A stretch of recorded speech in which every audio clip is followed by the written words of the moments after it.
Hello friends, good morning. Myself Sriman Narayana. Welcome to Law in Telugu video series. ఈ రోజు వీడియోలో మనం section 19 Indian evidence act గురించి తెలుసుకోబోతున్నాం. ముందుగా మెయిన్ ప్రాబ్లం చూద్దాం రండి.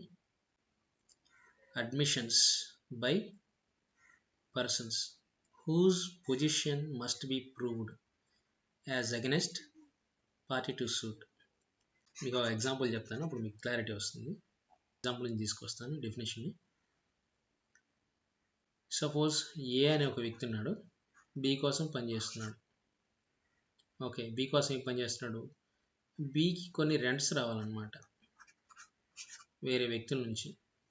ఆ రెంట్స్ కలెక్ట్ చేయటం కోసం ఏ పని చేస్తున్నాడు అనమాట. కలెక్ట్ చేస్తానని ఒప్పుకున్నాడు. Okay right. బి ఏం చేశాడంటే ఏని సూ చేశాడు అనమాట. ఎందుకు ఏని సూ చేశాడంటే ఏ అనే ఒక వ్యక్తి బికి సి నుంచి రావాల్సిన రెంట్స్ ఏవైతే ఉన్నాయో అవి కలెక్ట్ చేయలేదన్నమాట. ఫెయిల్డ్ అనమాట. సి నుంచి రావాల్సిన రెంట్స్ని ఏ కలెక్ట్ చేయలేదు కాబట్టి బి ఏని సూ చేశాడు. రైట్. అప్పుడు ఏ ఏం చెప్తున్నాడు? సి నుంచి బికి ఎటువంటి రెంట్స్ డ్యూ లేవు అని చెప్తున్నాడు. There is no due. C బికి ఏమి ఇవ్వాల్సిన అవసరం లేదని ఏ చెప్తున్నాడు అనమాట. ఎందుకంటే బి ఏం దావా ఫైల్ చేశాడు కదా ఏకి అగెనెస్ట్గా, అందుకని చెప్పి. రైట్. ఇప్పుడు ఇక్కడ దావా ఎవరి మధ్య నడుస్తుంది? ఏ అండ్ బి మధ్య దావా నడుస్తుంది. ఏ ఏం చెప్తున్నాడు? సి బికి ఏమి ఇవ్వాల్సిన అవసరం లేదు రెంట్ ఏమని చెప్పి చెప్తున్నాడు. రైట్. ఓకే, ఇప్పుడు ఇక్కడ సి ఇచ్చే స్టేట్మెంట్ ఏదైతే ఉందో, అంటే సి థర్డ్ పర్సన్ అనమాట, పార్టీ కాదు. ఈ స్టేట్మెంట్ ఏదో అతని పొజిషన్ గురించి, అతని లైబిలిటీ గురించి. సికి ఏమి లైబిలిటీ ఉంది? రెంట్ చెల్లించాల్సిన లైబిలిటీ ఉంది. ఓకే, ఇప్పుడు ఇతను ఇచ్చే స్టేట్మెంట్ ఏదైతే ఉందో ఆ స్టేట్మెంట్ అడ్మిషన్ అయిపోతుంది అనమాట. ఓకే, అతని లైబిలిటీకి సంబంధించి ఇక్కడ స్టేట్మెంట్ ఇస్తున్నాడు. సో ఇది నెససరీ కదా అతని లైబిలిటీకి సంబంధించి. Liability is necessary to prove as against any party to the suit. So ఈ లైబిలిటీ అనేది necessary to prove as against any పార్టీలు ఎవరైతే ఉన్నారో, ఎవరైనా ఒక పార్టీకి వ్యతిరేకంగా ఈ లైబిలిటీని ప్రూవ్ చేయాలి. ఈ లైబిలిటీని ఎవరికి అగెనెస్ట్గా ప్రూవ్ చేస్తున్నాం? ఏకి అగెనెస్ట్గా ప్రూవ్ చేస్తున్నాం. నాకు ఇతనికి సంబంధించి లైబిలిటీ ఉంది, నేను అప్పు కట్టాలి అని ఇచ్చాడనమాట ఆ స్టేట్మెంట్. సో వీళ్ళిద్దరిలో ఎవరో ఒకళ్ళు కేసు విన్ అవ్వాలి కదా. ఆ కేసు విన్ అవ్వడం కోసం, ఆ లూజ్ అవ్వడం కోసం, ఆ డిస్ప్యూట్ని సెటిల్ చేయడం కోసం ఈ స్టేట్మెంట్ ఉపయోగపడుతుంది. సి యొక్క statement that against any party, ఎవరో ఒకళ్ళు ఇతని యొక్క లైబిలిటీ ఎవరికో వాళ్ళుగా అగెనెస్ట్గా ఉందన్నమాట. ఎవరికి అగెనెస్ట్గా ఉంది ఇక్కడ అంటే ఏకి అగెనెస్ట్గా ఉంటుంది.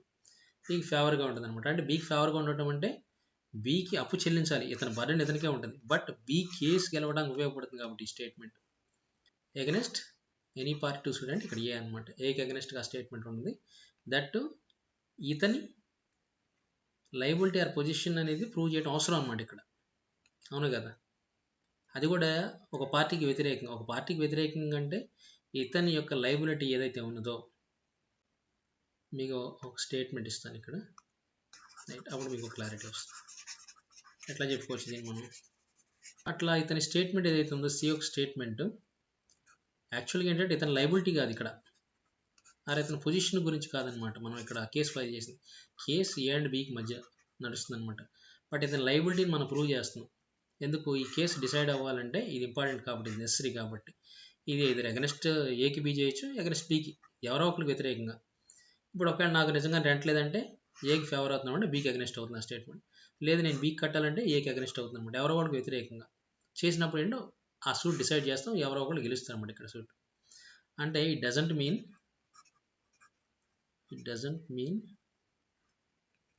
we are proving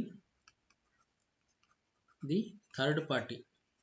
ఇక్కడ సి థర్డ్ పార్టీ కదా, ఆ థర్డ్ పర్సన్స్ లైబిలిటీ. సో అతని లైబిలిటీని మనం ఇక్కడ ప్రూవ్ చేయట్లేదు అనమాట డైరెక్ట్లీ ఇన్ ది కేస్. అవును కదా.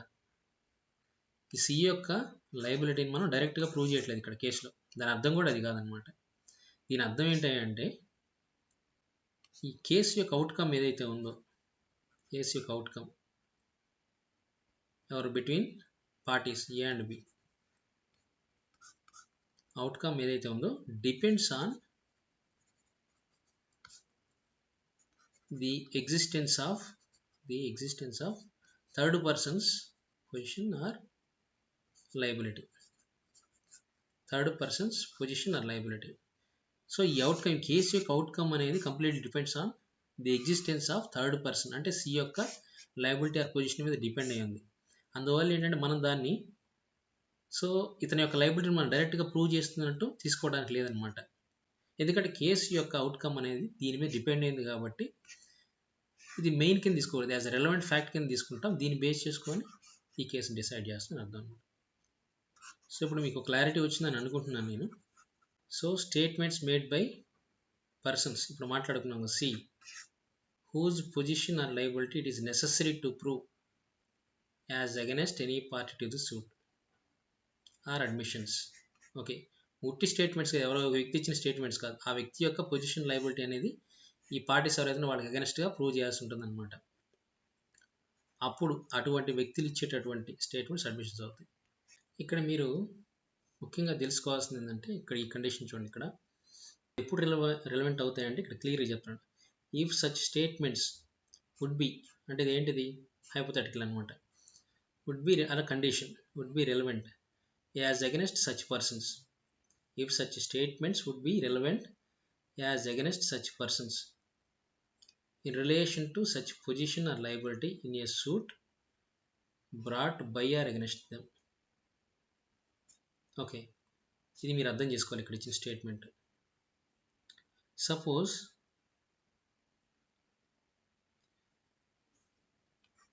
ఇఫ్ సి ఎవరైతే ఉన్నారో, మనం ఇక్కడ సి గురించి మాట్లాడుకున్నాం కదా, దిస్ పర్సన్ అంటే హూ మేడ్ ద స్టేట్మెంట్, అంతే కదా, who made the statement were sued about this matter.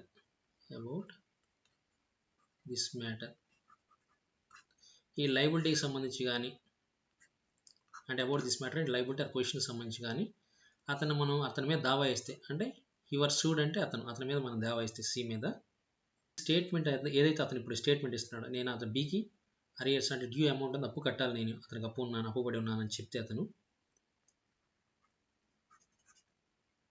would statement be relevant?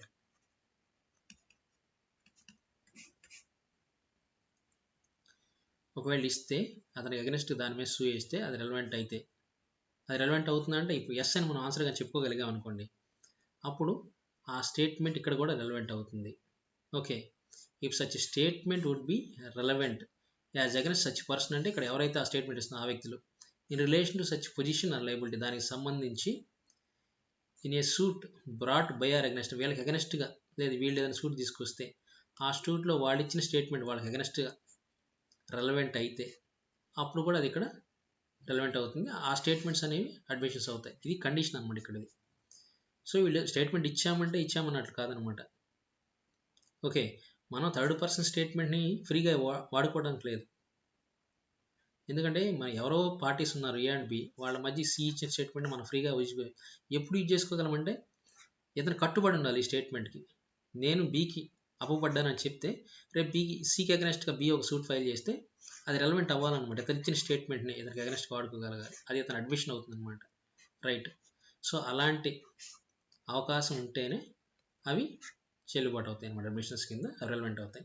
And ఆ స్టేట్మెంట్స్ కూడా ఎప్పుడు ఇవ్వాలి, if they were made while the person making, ఎవరైతే ఆ స్టేట్మెంట్ ఇస్తున్నారో ఆక్యుపైస్ సచ్ పొజిషన్ ఆర్ ఈ సబ్జెక్ట్ టు సచ్ లయబిలిటీ, అతనికి ఆ బాధ్యత ఉండాలి, ఆ పొజిషన్లో ఉండాలి, అప్పుడు మాత్రం ఇస్తే, అంటే ఆ క్యారెక్టర్లో ఉన్నప్పుడు ఇచ్చిన స్టేట్మెంట్ అయి ఉండాలి. ఓకే, ఆ స్టేట్మెంట్ రెలవెంట్ అవుతుంది. ఆ స్టేట్మెంట్కి అతనికి అగెనెస్ట్గా కూడా మనం వాడుకోగలిగి ఉండాలన్నమాట. సో ఇది మీరు అర్థం చేసుకోండి, ఈ 2 లైన్స్ అనమాట, ఇవి మనకి వెరీ వెరీ ఇంపార్టెంట్ ఈ సెక్షన్. మీకు ఏమైనా డౌట్ ఉంటే కామెంట్ చేయండి, నేను మీకు నెక్స్ట్ వీడియోలో ఎక్స్ప్లెయిన్ చేయడానికి ట్రై చేస్తాను. Thank you.